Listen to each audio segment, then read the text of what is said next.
Le damos la bienvenida una vez más aquí en nuestro ministerio de enseñanza en el Talmud, donde típicamente estamos enseñando la palabra del Señor, versículo por versículo, frase por frase, y sí, algunas veces palabra por palabra, con el propósito singular de profundizarnos en los detalles de la palabra para ser un mejor reflejo de la persona de Jesucristo aquí en la tierra.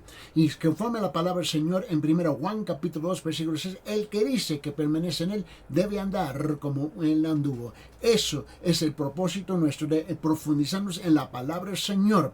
Ahora vamos a continuar con nuestro estudio aquí en Mateo capítulo 7 versículo 15 hasta el 20.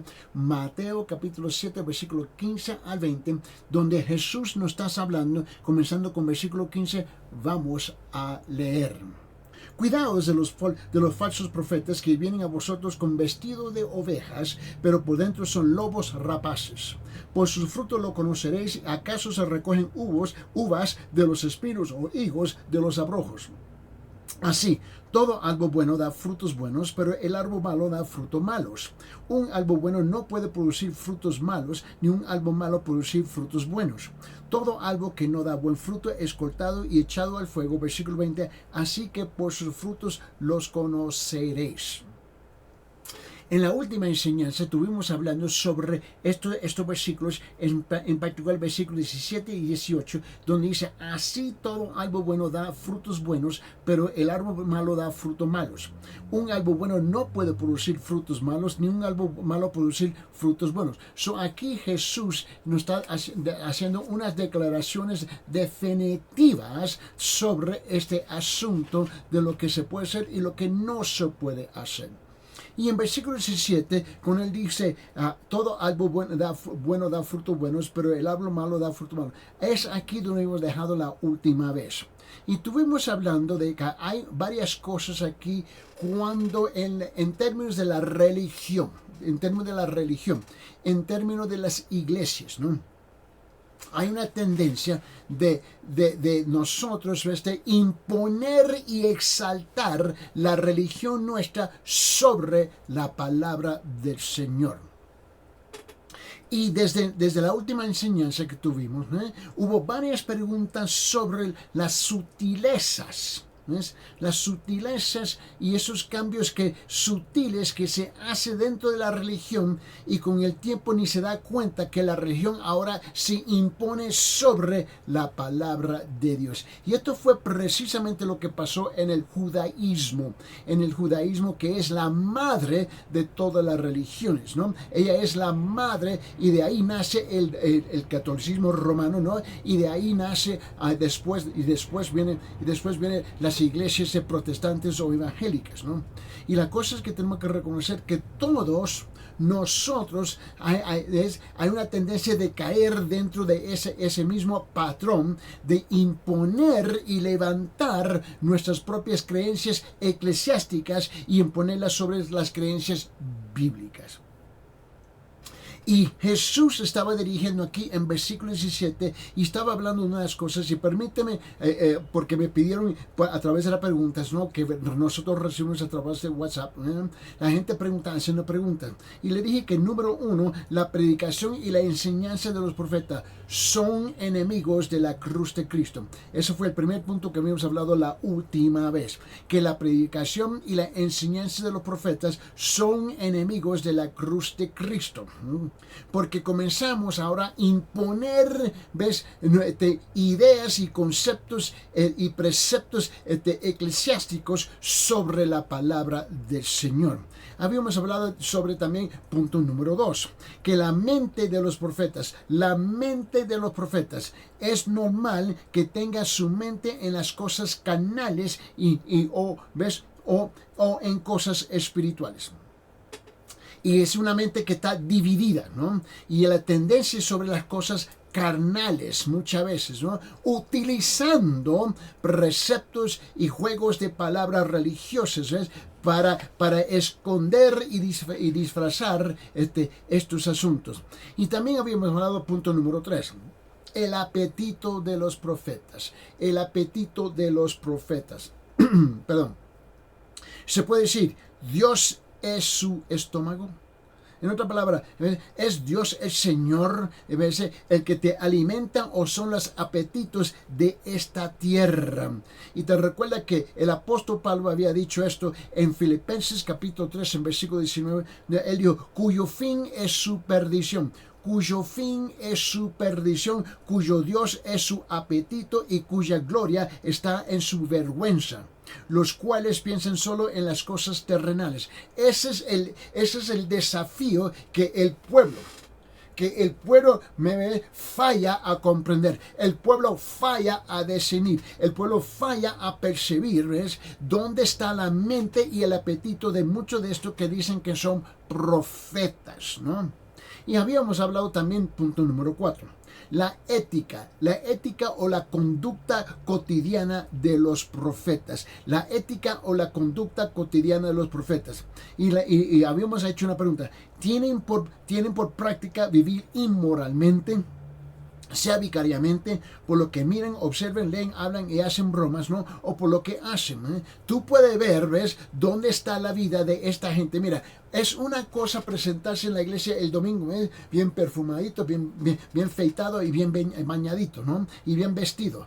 Pero cómo se lleva su vida, ¿ves? Durante la semana es cuando tú descubras el verdadero yo de esa persona, ¿no? Y eso es lo que estuvimos hablando a profundo en la última enseñanza. Ahora, y te recuerda que habíamos llegado a versículo 18, ¿no? Vamos ahora a llegar a Mateo capítulo 7, versículo 18, porque aquí comenzamos a ver las sutilezas de los profetas o de los falsos profetas, los falsos maestros, los falsos apóstoles, los falsos pastores, donde comenzamos, ¿ves? A trasladarnos de la enseñanza bíblica a la enseñanza eclesiástica y comenzamos a imponer un sinfín de reglas, ¿no? Que no tienen que ver con la palabra del Señor, o por lo menos sacarla afuera de su contexto para manipular al pueblo.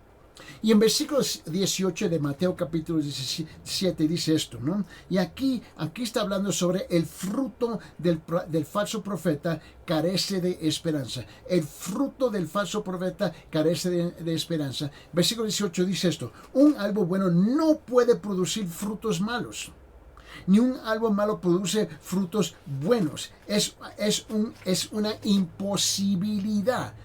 Y eso es lo que él está haciendo aquí. Mira, el evangelio que acentúa primordialmente el legalismo y las obras y los esfuerzos del hombre para hacer suficiente bien que le permiten a uno ser aceptable para Dios. Y tú tienes que evaluar como miembro de la iglesia, ¿no? A mí no importa qué iglesia se encuentra y en qué país, si sus reglas internas de esa iglesia, ¿no?, se están imponiendo sobre la palabra del Señor. Y eso es lo que tú y yo tenemos que tener mucho cuidado. Y lamentablemente, porque por toda parte del mundo tenemos un pueblo que dice que son creyentes, pero son perezosos, ¿ves? Vagos en leer la palabra para poder discernir qué es lo que dice la palabra del Señor.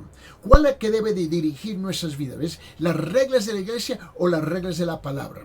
Y se supone que una iglesia verdadera, ¿ves?, que siga al verdadero Señor vivo, verdadero Dios Jesucristo, ¿no?, debe someterse a la palabra de Dios. Ahora, vamos a dar unos ejemplos de estas sutilezas que suceden. Abren sus Biblias en San Lucas capítulo 6, versículo 7. San Lucas capítulo 6, versículo 7 dice, y los escribas, ¿no?, y los fariseos observaban atentamente a Jesús para ver si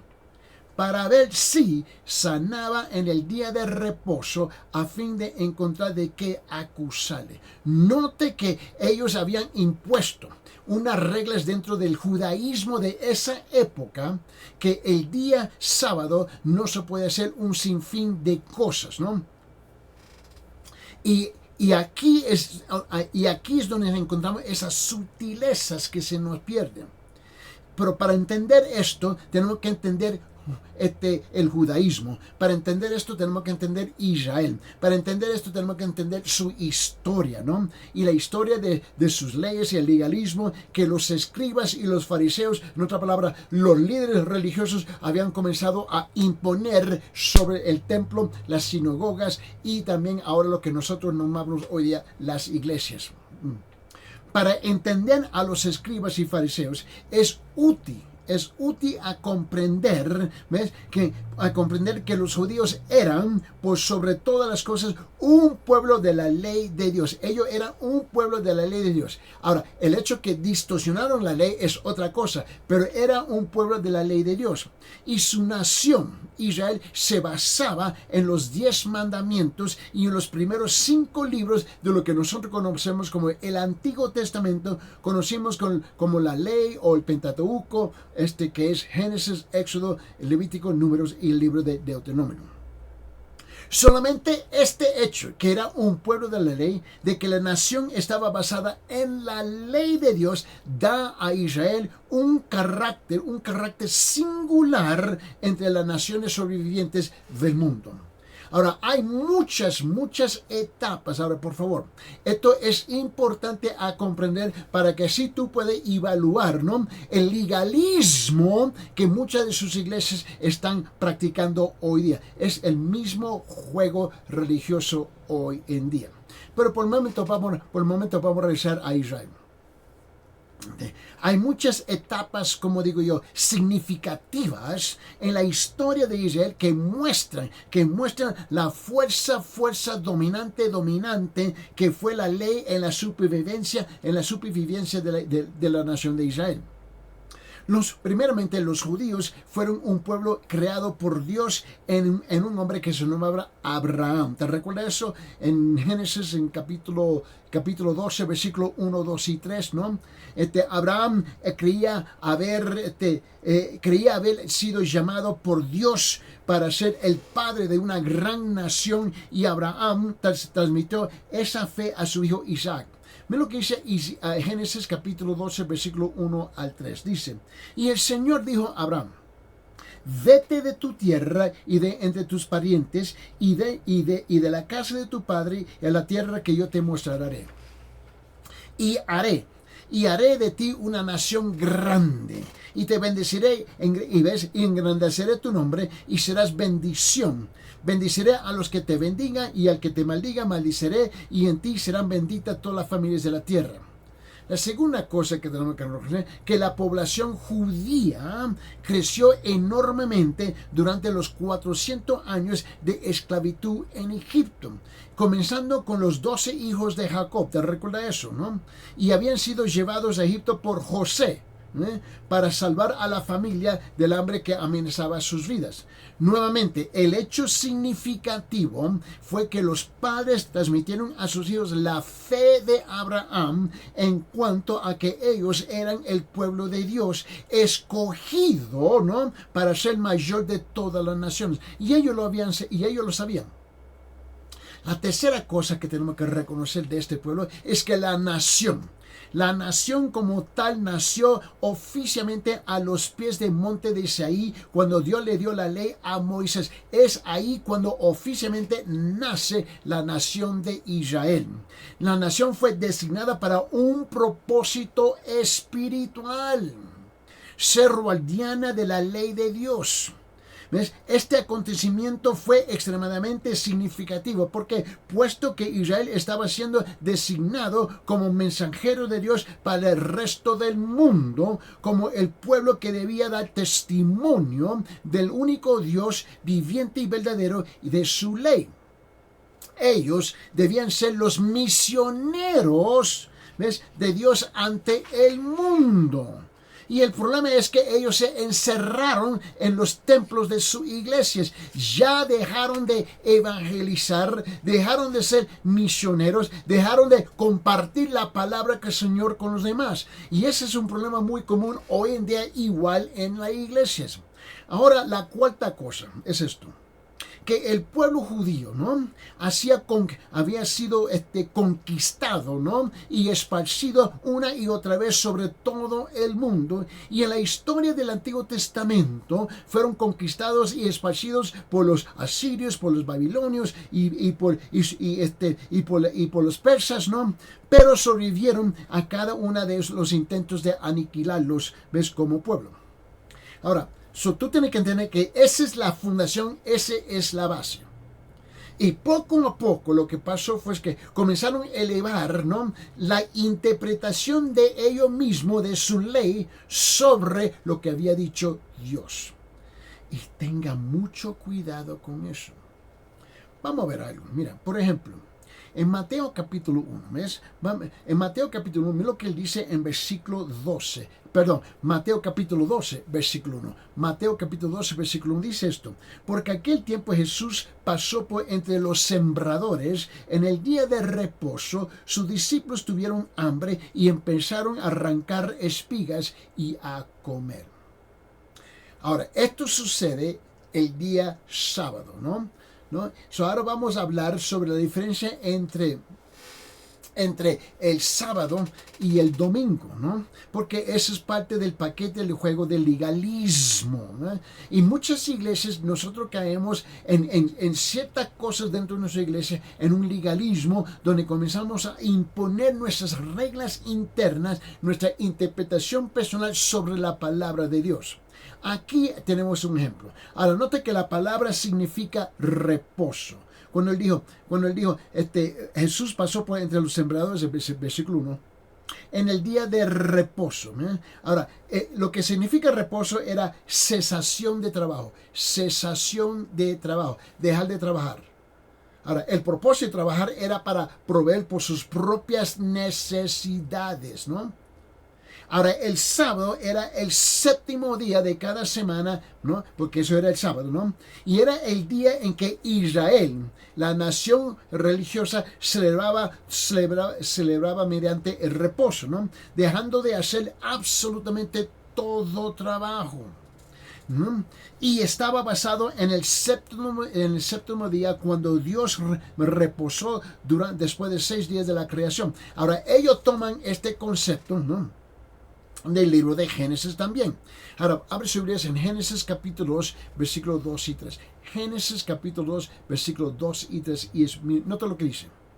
Y en el séptimo día completó Dios la obra que había hecho y reposó. Dios reposó en el día séptimo de toda la obra que había hecho. Y bendijo Dios al séptimo día y lo santificó, porque en él el reposo de toda la obra que él había creado y hecho. Ahora, hasta donde se sepa, no hubo sábado desde la creación hasta Moisés. El sábado fue instituido por primera vez bajo el liderazgo de Moisés. Después de ello, se convirtió en un parte de la ley de Israel. Permíteme, abre su Biblia en Éxodo capítulo 16, versículo 23. Éxodo capítulo 16, versículo 23. Dice, él le respondió, esto es lo que ha dicho el Señor. Mañana es día de reposo consagrado al Señor. Cocer lo que habéis de cocer y hervir lo que habéis de servir y todo lo sobreguardarlo para la mañana.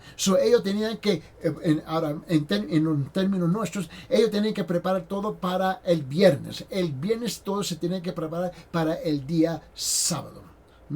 Y eso yo me recuerdo de niño, bueno, en la década de los 50, 60, era raro ver una persona que trabajaba el domingo y raro ver algo que estaba abierto el domingo. Teníamos que hacer todo el sábado, sabiendo que el día de reposo, el domingo, iba a llegar. En el libro de Nehemías, capítulo 9, nota lo que dice versículo 13 y 14. En Nehemías, capítulo 9, versículo 13 y 14 dice esto.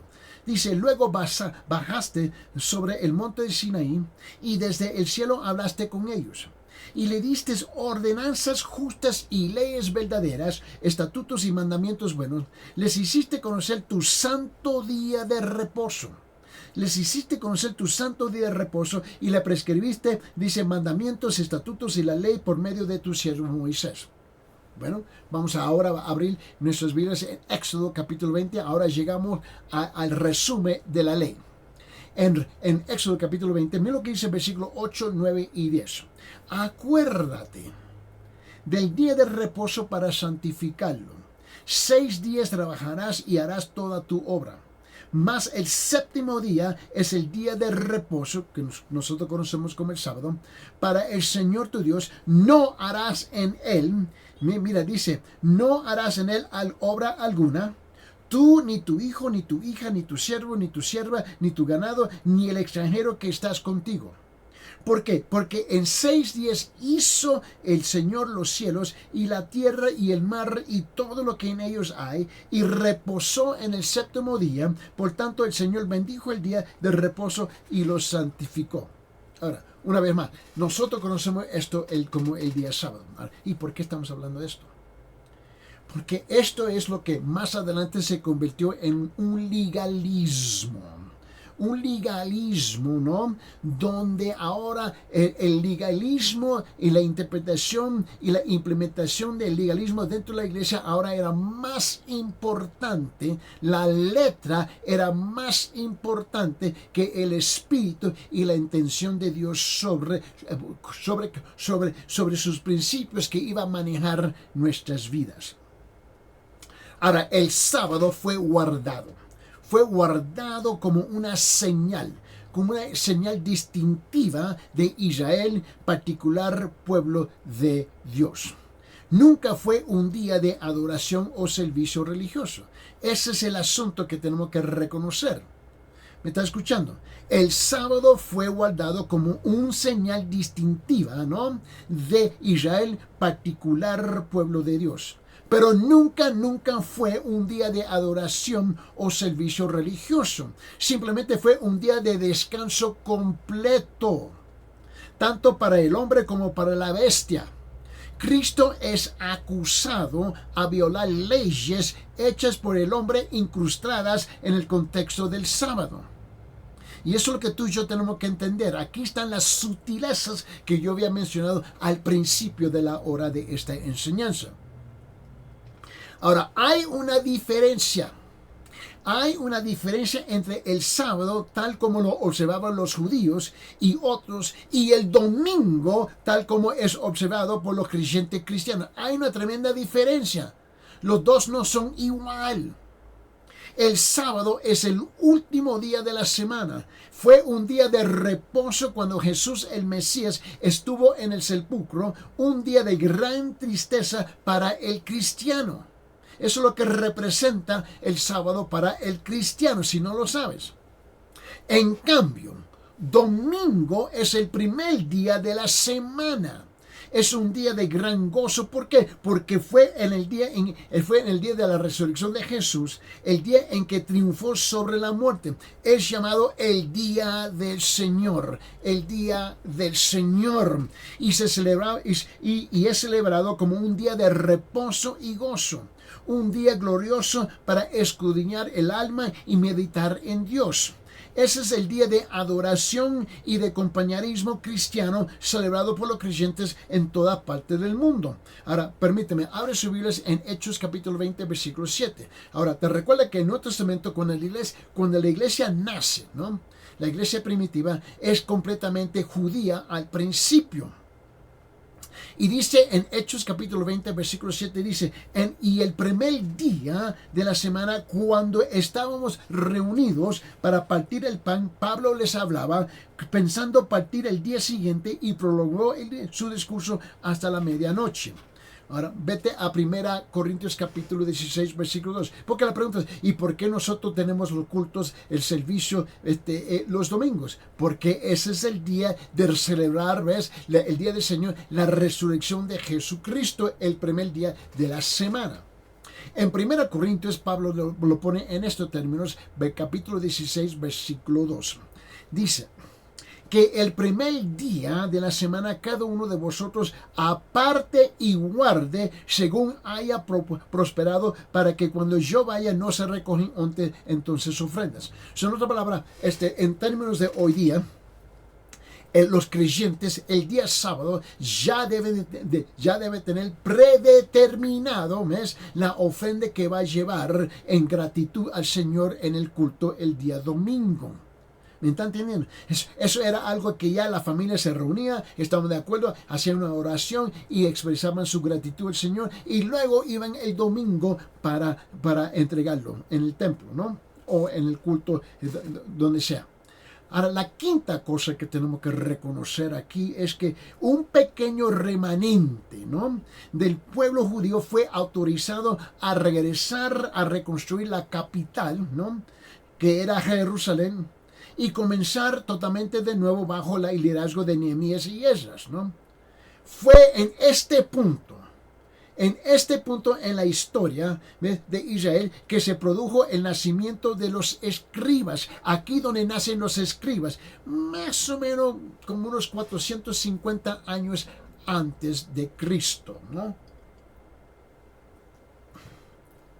En un momento extremadamente dramático de la historia de Israel, Esdras, el escriba, tomó la ley, y la ley es Génesis, Éxodo, Levítico, Números, Deuteronomio, ¿no? Y la leyó al puñado de personas que habían regresado. Luego guió al pueblo a rededicarse como pueblo de la ley de Dios. Y eso está en Nehemías capítulo 8. Lo quiero ver, quiero que usted lo vea. Regrese conmigo al libro de Nehemías capítulo 8. Y en Nehemías capítulo 8 quiero que vea versículo 1 al 8.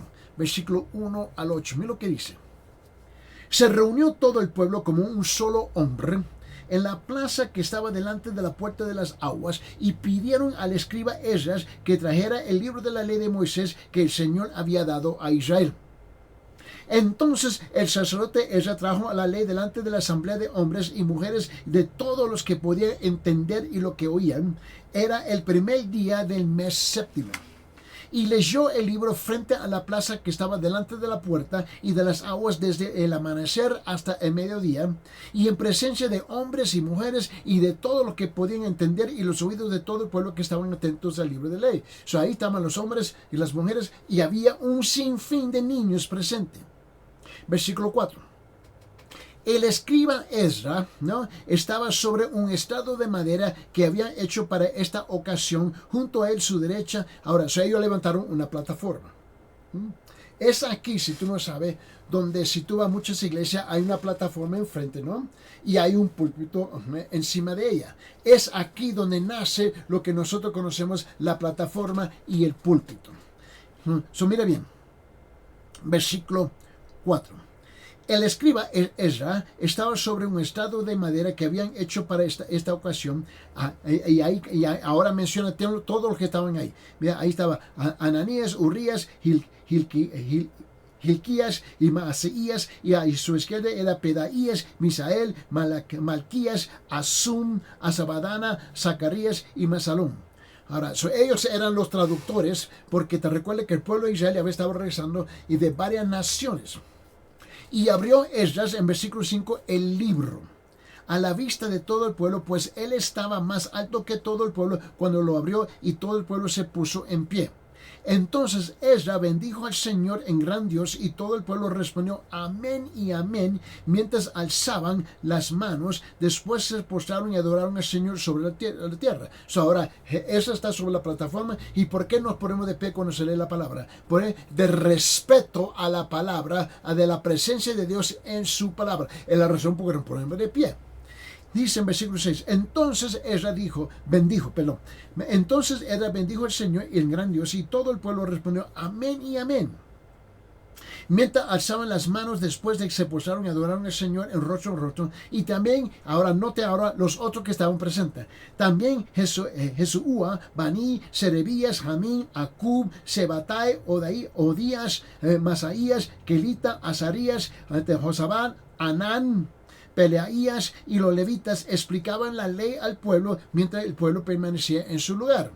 Leyeron el libro de la ley de Dios, traduciendo y dándole el sentido para que entendieran, que entendieran la lectura. So aquí lo que tenemos es ahora la rededicación ¿a qué? A la ley. Tú dices, uy, me perdí en esta enseñanza. No, no, no. Mira, quiero regresar al punto principal. Era un pueblo de ley, de ley. Pero dentro de esa ley, ellos comenzaron a dar su propia interpretación de esa ley, y sus interpretaciones, ¿ves?, personales, comenzaron, ¿ves?, a imponerse sobre la palabra de Dios. Pero este es el punto, esta es la clave. La rededicación fue vigorosa y significativa. Debía ser así. ¿Por qué? Porque la nación casi había sido borrada y eran solamente unos pocos los que habían regresado para comenzar de nuevo. Por eso, la ley se convirtió en la cosa más grande de la vida del pueblo, y la profesión más honrosa llegó a ser los escribas, ¿no?, responsables de estudiar y enseñar y preservar la ley. Y es aquí donde se entra la sutileza que los religiosos comienzan a engrandecer y crecer, y tienen ahora un lugar prominente dentro del pueblo judío. Vamos a regresar a San Lucas capítulo 6. San Lucas capítulo 6, ahora versículo 2. Versículo 2, ¿no? Y note bien, te estoy enseñando la sutileza de este asunto. En San Lucas capítulo 6, versículo 2 dice esto. Pero algunos de los fariseos dijeron, ¿por qué hacéis lo que no es lícito en el día de reposo? Ahora tú vas a ver, ves, que ahora la interpretación de ellos, ves, el distorsionamiento de la ley de Dios comienza a ser un cambio y evidente aquí. Mira, estos fariseos, en particular, eran los escribas, probablemente eran los escribas, ¿no? Pero por la profesión de los escribas, a veces se los llamaba maestros de la ley. Eran los hombres más devotos a la religión de la historia y pertenecían a la secta de los fariseos. Era una secta dentro del judaísmo. Pero no todo fariseo era escriba. El escriba era más un erudito, más educado que el fariseo promedio. Ahora, ellos tenían dos funciones primordiales dentro del judaísmo, que estaba ya distorsionando la palabra de Dios. Primeramente, los escribas copiaban la ley escrita, las escrituras del Antiguo Testamento, y eran muy estrictos ellos en su función como copistas, contando meticulosamente cada letra de cada palabra. ¿Ves? ¿Y por qué tú dices lo tienen que copiar? Porque no había imprenta en ese entonces. Y luego esas copias se enviaban por todo el pueblo de Israel. Ahora, esa exactitud de los escribas era necesaria. ¿Por qué? Porque Dios mismo había dado a la nación judía la ley escrita. Por eso, la ley no era solamente la palabra de Dios, era lo más grandioso en la vida de la nación judía. Se le consideraba la más preciosa de las posesiones de todo el mundo. Consecuentemente, la nación judía había entregado la perseveración de la ley, ¿no? Te recuerda en allá que acabamos de leer en Nehemías capítulo 8, del versículo 1 al 8, ¿no? Para un judío joven no había profesión mayor que las de el escriba. Eso era lo máximo en la cultura, en la sociedad de ellos. Y la segunda función es que los escribas estudiaban, y clasificaban, ¿no? Y enseñaban la ley moral. Ahora, note la diferencia aquí. Cambia de la ley escrita a la ley moral, ¿no? De ellos, estos escribas, ¿no? Esta es su interpretación, su implementación. Estos son los pasos prácticos que ellos están dando de la ley escrita, cómo se debe de manifestar. Y ellos estudiaban, clasificaban y enseñaban la ley moral. De ellos surgió en los tiempos de Jesús la ley oral o la ley de los escribas. Ahora comienza a añadirle a la ley escrita. Era la ley compuesta de reglas y reglamentos. Mira, esto era un sinfín de reglas y reglamentos. Esto era interminable. De hecho, había tantos reglamentos que se precisaron 50 grandes volúmenes cuando finalmente fueron puestos en forma escrita. Y la gran tragedia es que a lo largo de los siglos los judíos comenzaron a poner la ley oral sobre la ley escrita. Es aquí precisamente el punto de apartada, ¿no? Y a partida de quién? De los falsos profetas. Los que escribas creían que la ley era la palabra final de Dios. Su ley era la palabra final de Dios. Todo lo que Dios quería que el hombre hiciese podía ser deducido y reducido a ella. Por eso deducían de la ley todas las reglas posibles y insistían en que la vida debía ser vivida en conformidad en estas reglas. Las reglas debían ser un estilo de vida. La preocupación de los pensamientos del hombre. Al principio estas reglas y reglamentos eran enseñados oralmente, pero en el tercer siglo de la era cristiana se le dio cierta forma escrita. Y es la razón por que en el judaísmo nosotros tenemos lo que se nombra el halakot, que es un libro de reglas que debían regir el ritual de la adoración. Hay el Talmud, ¿no? Que es compuesto de dos partes. También había el Midrashim. El Midrashim eran comentarios sobre los escritos. Y luego también tenía la Agada, ¿no? Que eran pensamientos referidos a los comentarios. Y estos libros comenzaron ahora a ser más grandes, más prominentes y más importantes que la ley de Dios. Y a lo largo de los años, los escribas tomaron la ley de Dios y intentaron de definir cada una de sus frases y palabras claves. Ahora los volúmenes siguen creciendo. De esta manera terminaron produciendo miles y miles y miles de reglas y reglamentos destinados a regir la vida del pueblo. Con ello el pueblo se diferenciaría de todos los otros pueblos y lo protegería del casamiento con extranjeros o de ser absorbidos por las culturas de otras naciones. Esto era interminable. Estas reglas y reglamentos recibieron el nombre de la ley del escriba. Es interesante notar que cuando finalmente se completó la ley de los escribas, una vez compilado, abarcó más de 50 volúmenes. Así de grande. Y los fariseos, ¿no? Nacieron como un grupo algunos siglos después.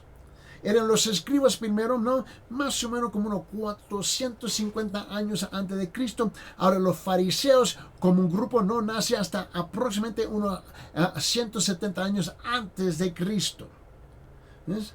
Ahora, Antíoco Epífanes de Siria marchó contra Jerusalén, ¿no? Él capturó la nación e hizo un intento deliberado por destruir al pueblo judío. Él hizo todo para destruir a los judíos. Y para prevenir la aniquilación de su vida como nación y pueblo, un grupo de hombres, ¿no? Se consagró a observar cada detalle de la ley del escriba, cualquiera fuese el preciso, ¿no? Y este grupo es el grupo que se levantó por fin cuando llega Cristo en la tierra. Y la práctica de estos hombres hicieron de la ley del escriba pronto se convirtió en una profesión, porque el esfuerzo para guardar miles y miles y miles de leyes no dejaba tiempo para otra cosa. Dicho de manera muy simple, la práctica de la ley del escriba requería más tiempo de que una persona tenía en su vida. Por eso nació la profesión de fariseos, profesión destinada a preservar la ley. Y un fariseo creía, mira, un fariseo creía genuinamente que obedeciendo la ley y imponiéndola a otros estaba salvando al pueblo y su nación. Ve cómo comenzaron a destruccionar todo. Fue la ley lo que hizo al pueblo judío su religión, su nación, a ser diferente a todos los otros pueblos. Por eso los fariseos tenían una devoción que los consumía a ver que la ley fuese enseñada y practicada en el pueblo. Esto fue aún a tremendos extremos y ese pensamiento, esa religiosidad todavía existe hoy día en muchas denominaciones y en muchas religiones, esa actitud y esos pensamientos. Ahora, estas dos cosas, extrema legalismo y extrema devoción, eran los principales rasgos de los fariseos. Y estos dos rasgos, cuando anidan a un corazón centrado en sí mismo, pueden conducir a un terrible abuso. Y es aquí donde nacen, ¿ves? Los falsos profetas. Primeramente la persona, ¿no? Convertirse en un severo legalista, ¿no? Poniendo carga sobre carga en otros hombres, ¿no? Esa clase de legalismo poco sabe de la misericordia y del perdón de Dios.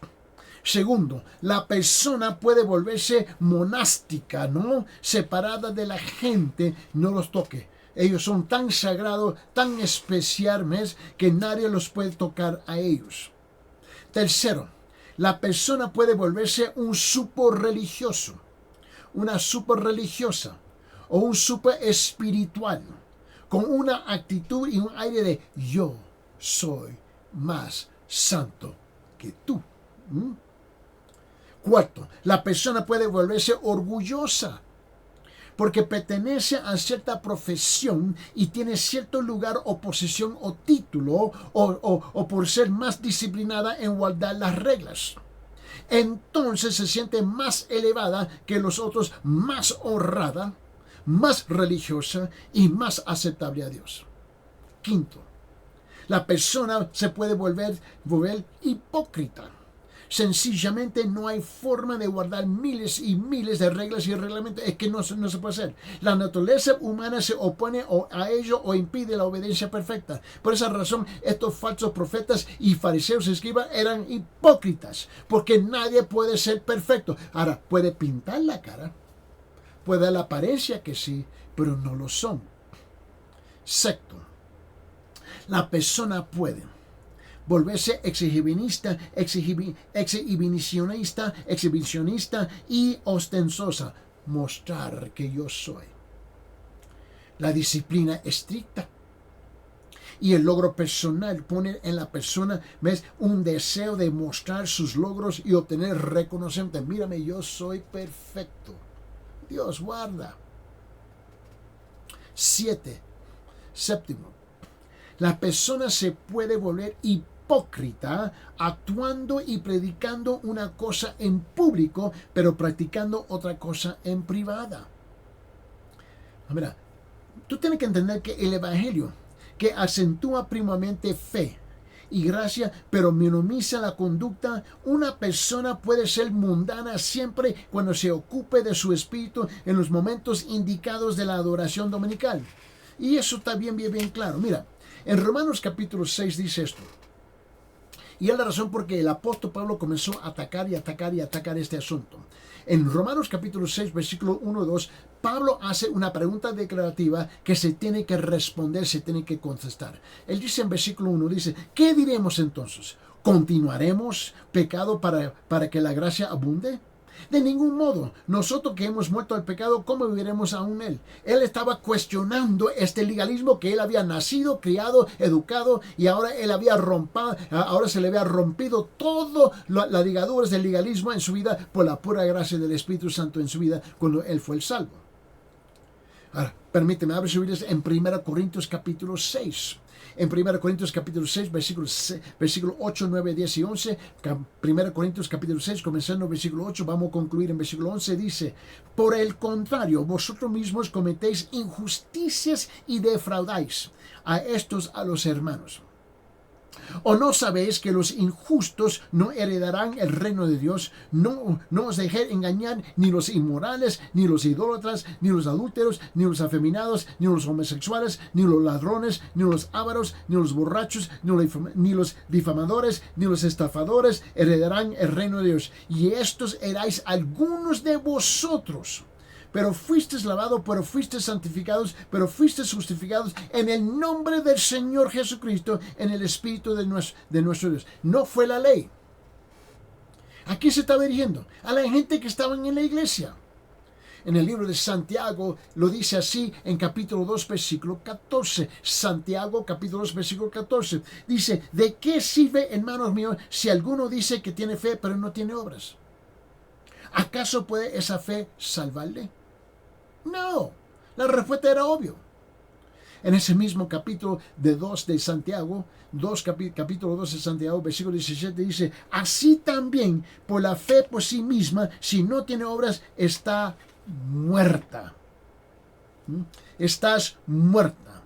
Note que el evangelio que primordialmente acentúa el negativismo, ¿no? Reglas y reglamentos para controlar cada acto de la conducta. No toques, no gustes. Esto está condenado. Permíteme, abre sus Biblias en Colosenses capítulo 2. Colosenses capítulo 2, versículo 21 hasta 23. Versículo 21 hasta 23 dice, no manipules, ni gustes, ni toques. Todo lo cual se refieren a cosas destinadas a perecer con el uso, según los preceptos y enseñanzas de los hombres. Tales cosas tienen a la verdad la aparición de sabiduría de una religión humana, en la humillación de sí mismo y en el trato severo del cuerpo, pero carecen de valor alguno contra los apetitos de la carne. El evangelio que primordialmente acentúa la salud física y mental en términos espirituales. Eso es lo que hacen muchos falsos profetas hoy día. ¿Ves? Ellos vienen, ¿ves? ¿Para qué? Ellos están sutilmente insertando la psicología moderna. El evangelio que primordialmente acentúa el formalismo y ritual, lo exterior, ¿no? Las ceremonias.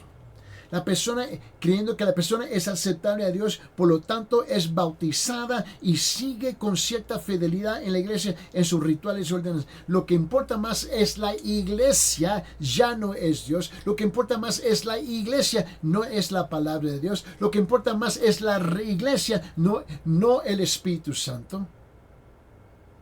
En Romanos capítulo 10, versículo 3. Romanos capítulo 10, versículo dice, pues desconociendo la justicia de Dios y procurando establecer la suya propia, no se sometieron a la justicia de Dios. Así están muchas iglesias. Así están muchas iglesias hoy en día. Según a Timoteo capítulo 3, versículo 5. Según a Timoteo capítulo 3, versículo 5 dice esto, teniendo apariencia de piedad, pero habiendo negado su poder, a los tales evita.